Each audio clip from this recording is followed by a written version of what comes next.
Hi everyone. सो आज हम SSC CGL 2020 के बारे में बात करेंगे। तो जैसे कि एसएससी ने एग्जामिनेशन कैलेंडर रिलीज़ कर दिया है, तो उस कैलेंडर में सारी टेंटेटिव डेट्स दी गई है। यानी कि एसएससी के जो भी एग्ज़ाम्स है 2020 एंड 2021 में होना है, उन एग्ज़ाम से रिलेटेड जो भी डेट्स है वो डेट्स वहाँ पे दिया गया है, राइट। तो एसएससी सीजीएल 2020 के बारे में आज हम इस वीडियो में डिस्कस करेंगे। डिटेल में देखेंगे कि एलिजिबिलिटी क्राइटेरिया क्या होगा। पोस्ट वाइज थोड़ा बहुत डिफरेंट है, ठीक है, तो वो आपको पता होना चाहिए। साथ ही साथ हम एग्जामिनेशन पैटर्न को डिटेल में डिस्कस करेंगे और आपका सैलरी पैकेज कितना होगा पोस्ट वाइज हम वो डिस्कस करेंगे, राइट। इसके अलावा जो एसएससी सीजीएल 2020 का ऑनलाइन एप्लीकेशन जो है वो 21 दिसंबर से स्टार्ट है और लास्ट डेट है आपका 25 जनवरी। तो सबसे पहले हम यहाँ पे एलिजिबिलिटी क्राइटेरिया की बात करेंगे। तो गाइज नेशनैलिटी यानी कि आप इंडिया के सिटीज़न होने चाहिए, जो कि कंपलसरी होता है मोस्टली जो कॉम्पिटिटिव एग्ज़ाम्स होती हैं उसके लिए।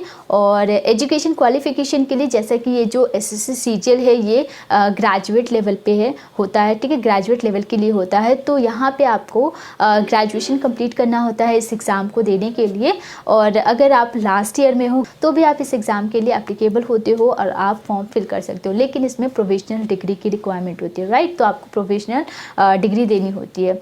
सो एजुकेशन क्वालिफिकेशन में आपने ग्रेजुएशन किसी भी स्ट्रीम से किया हो। स्ट्रीम यहाँ पे कुछ ही पोस्ट के लिए फिक्स है, कुछ स्पेसिफिक पोस्ट है, जैसे आपका जूनियर स्टैटिस्टिकल ऑफिसर है। इस पोस्ट के लिए आपको या तो आपके 12th में मैथमेटिक्स होने चाहिए जिसमें कम से कम 60% होने चाहिए, या फिर आपने अगर ग्रेजुएशन किया है तो ग्रेजुएशन में स्टैटिस्टिक्स सब्जेक्ट होने चाहिए जो कि मेन होना चाहिए। इसके अलावा आपका स्टैटिस्टिकल इन्वेस्टिगेटर ग्रेड 2 के लिए, ग्रेड 2 जो है उसके लिए भी सेम क्राइटेरिया है। तो आपको ग्रेजुएशन में स्टैटिस्टिक्स आपका मेन सब्जेक्ट होना चाहिए, ठीक है। तो इस तरीके से आपका ये एजुकेशन क्वालिफिकेशन होना चाहिए। अगर हम एज लिमिट की बात करें तो मिनिमम आपका 18 होना चाहिए, 18 ईयर्स, और मैक्सिमम आपका 32। तो अगर आपका एज 18 to 32 के बीच में लाई करता है तो आप एलिजिबल होते हैं। बहुत सारे बच्चे हैं जिनको एज में बहुत ज़्यादा कन्फ्यूज़न होती है। तो गाइज जब आपका ये ऑफिशियल नोटिफिकेशन आता है, ठीक है, तो तब आपको एक पर्टिकुलर डेट दी गई होती है और उस डेट के अकॉर्डिंग ही आपका एज लिमिट देखा जाता है, ठीक है। तो जैसे ही आपका ऑफिशियल नोटिफिकेशन अभी आपका 21 दिसंबर को आ जाएगा, क्योंकि 21 दिसंबर से आपका ऑनलाइन एप्लीकेशन स्टार्ट है।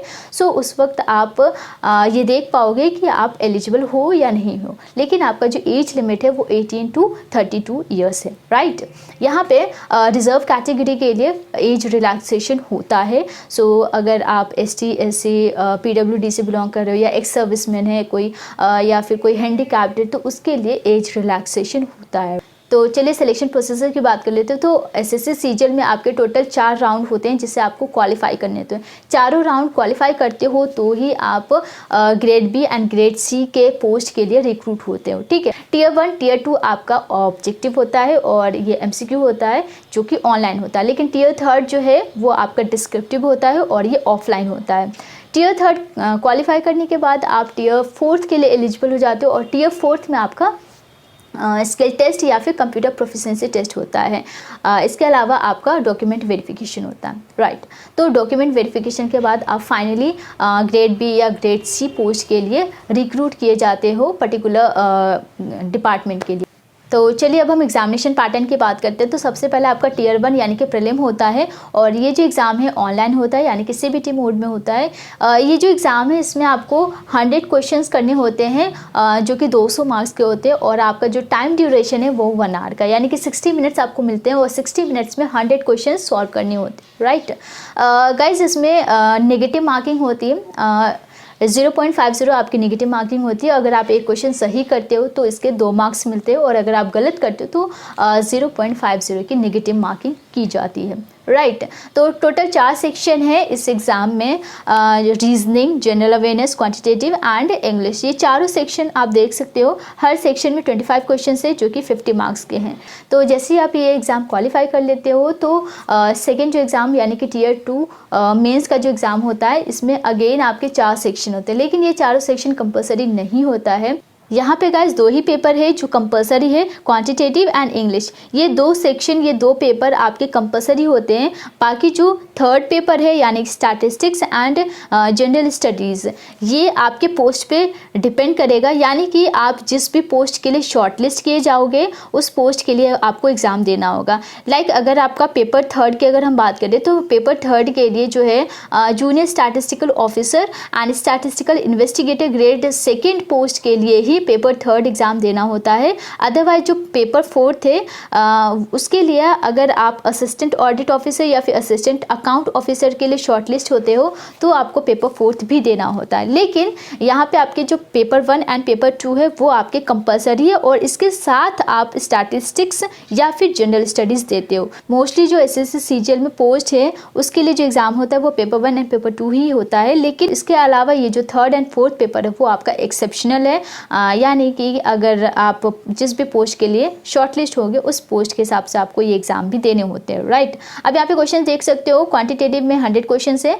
और इंग्लिश में 200 क्वेश्चन है। मार्क्स अगर हम यहाँ पे देखें तो क्वांटिटेटिव में 200 मार्क्स हैं, टोटल 100 क्वेश्चन के, यानी कि एक क्वेश्चन 2 मार्क्स का है और इंग्लिश के लिए 200 मार्क्स है, ठीक है। सो नेगेटिव मार्किंग की बात करते हैं गाइस।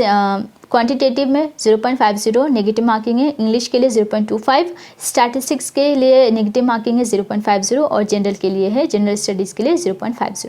सो टीयर सेकंड यानी कि मेंस क्वालिफाई करने के बाद आपका टीयर थर्ड एग्ज़ाम होता है जो कि डिस्क्रिप्टिव होता है। ये आपका ऑफलाइन होता है, ऑनलाइन नहीं होता है, ठीक है। आपका पेन और पेपर बेस्ड एग्ज़ाम होता है और इसमें आपका एसे, लेटर या फिर एप्लीकेशन राइटिंग होती है जो कि 100 मार्क्स का क्वेश्चन होता है। अब जैसे ही आप ये डिस्क्रिप्टिव पेपर क्वालिफाई करते हो तो इसके बाद आपका स्किल टेस्ट या फिर कंप्यूटर प्रोफिशिएंसी टेस्ट होता है जो कि कुछ ही पोस्ट के लिए होते हैं, सारे पोस्ट के लिए नहीं होते हैं, और या फिर आपका डॉक्यूमेंट वेरिफिकेशन होता है, ठीक है। स्किल टेस्ट आपके दो टाइप्स में कंडक्ट कराए जाते हैं। पहला है data entry skill test and दूसरा है कंप्यूटर प्रोफिशिएंसी टेस्ट। अब ये जो पहला है डेटा एंट्री स्किल टेस्ट, ये टैक्स असिस्टेंट के लिए होता है, यानी कि central excise and income tax के लिए। इसमें आपको 2000 की डिप्रेशन के लिए आपको पैसेज टेस्ट होता है जिसमें आपको 15 मिनट्स मिलते हैं और आपका 8000 की डिप्रेशन पर आवर का टेस्ट होता है। सेकंड है कंप्यूटर प्रोफिशिएंसी टेस्ट जो कि असिस्टेंट सेक्टर ऑफिसर पोस्ट के लिए होता है in CSS, MEA and AFHQ। इसी तरीके से और भी पोस्ट है जैसे inspector, central excise, inspector preventive officer, inspector examiner जैसे पोस्ट के लिए कंप्यूटर प्रोफिशिएंसी टेस्ट होता है। So skill test and computer proficiency test सारे पोस्ट के लिए नहीं होते, कुछ ही पोस्ट के लिए होते हैं। जिस पे पोस्ट के लिए एप्लीकेबल होते हैं उस पोस्ट के लिए आपको एग्जाम देना होता है, ओके। या फिर आपका डॉक्यूमेंट वेरिफिकेशन होता है, जैसे कि मैंने आपसे कहा। तो डॉक्यूमेंट वेरिफिकेशन के लिए आपको एक डेट दी जाती है, उस डेट से पहले या फिर उस डेट को ही आप डॉक्यूमेंट वेरिफिकेशन करवाते हो। तो जो भी डॉक्यूमेंट्स होती हैं आपके पास वो ओरिजिनल एंड फोटोकॉपी के फॉर्म में होनी चाहिए। तो जैसे आपका डॉक्यूमेंट वेरीफाई हो जाता है कुछ पीरियड ऑफ टाइम के बाद आपको ज्वाइनिंग लेटर मिलता है और उसके बाद आप जो भी आपका पोस्ट होता है उस पोस्ट के लिए गवर्नमेंट डिपार्टमेंट को आप ज्वाइन कर सकते हो, ठीक है। तो ये पूरा प्रोसेस होता है, ये पूरा आपका एग्जामिनेशन पैटर्न होता है। हर एक एग्ज़ाम पैटर्न को आपको अच्छे से समझना है ताकि आप इसके लिए आप पुराने या प्रीवियस ईयर के पेपर को जब आप सॉल्व करोगे तो आपको क्लैरिटी मिल जाएगी कि आपको किस तरीके से एग्ज़ाम देना है। अब हम बात करते हैं प्रिपरेशन की। तो गाइज किसी भी हम कॉम्पिटिटिव एग्ज़ाम्स की बात करें तो उसमें स्मार्ट वर्क के साथ साथ हार्ड वर्क की भी उतनी ही ज़रूरत होती है। इस एग्ज़ाम में आपको टाइम मैनेजमेंट की बहुत ज़्यादा डिमांड है। अगर आपको टाइम मैनेज करना आ रहा है, क्योंकि इसमें क्वेश्चंस आपके 100 क्वेश्चंस होते हैं। अगर आप प्री की बात करो तो प्री में आपके टोटल कितने क्वेश्चंस होते हैं? 100 क्वेश्चंस होते हैं 200 मार्क्स के, ठीक है। और आपको टाइम कितना मिलता है? 60 मिनट्स। 60 मिनट्स में आपको 100 क्वेश्चन सॉल्व करने थे और वो जो 100 क्वेश्चंस होते हैं उतने ज़्यादा इजी भी नहीं होते हैं। मैथमेटिक्स और रीजनिंग सेक्शन का जो है इसमें आपको टाइम मैनेज करना होगा, तभी आप बाकी के सेक्शन को अच्छे से कर पाओगे। सो इसके लिए आपको प्रैक्टिस करना है। इसके लिए आप मॉक टेस्ट कर सकते हो। बहुत सारे ऐप्स हैं, कुछ ऐप्स फ्री भी है, कुछ पेड भी है। सो एसएससी सीजीएल मॉक टेस्ट के लिए आप ग्रेडअप या फिर टेक्स्ट बुक ले सकते हो। इसके अलावा पैरामाउंट भी है, तो वो आप देख सकते हो। तो मॉक टेस्ट करना बहुत इंपॉर्टेंट है, क्योंकि आपका ऑनलाइन एग्ज़ाम होता है और जितना ज़्यादा आप प्रैक्टिस करोगे ऑनलाइन उतना ज़्यादा आपका टाइम मैनेज होगा और उस हिसाब से आपको पता चल पाएगा कि आपको किस सेक्शन में कितना टाइम देना है, राइट।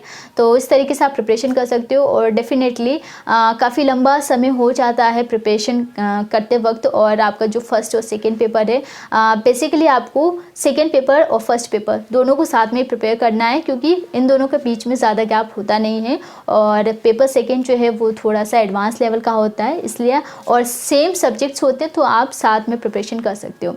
चलिए नेक्स्ट हम सैलरी की बात करते हैं कि किस पोस्ट के लिए आपको कितनी सैलरी मिलती है इन हैंड। तो गाइज यहाँ पे आप पोस्ट वाइज सैलरी की लिस्ट देख सकते हैं। आपकी जो सैलरी होती है आपके पोस्ट पे डिपेंड करती है, ग्रेड पे के हिसाब से आपकी सैलरी होती है। जिस भी ग्रेड पे के अंडर जो भी पोस्ट आ रही होती है उस पोस्ट की सैलरी फिक्स होती है। यहाँ पे आप देखोगे 4200 ग्रेड पे के अंदर बहुत सारी पोस्ट आ रही है और इसकी जो सैलरी है XYZ सिटी की ये कुछ इस तरीके से।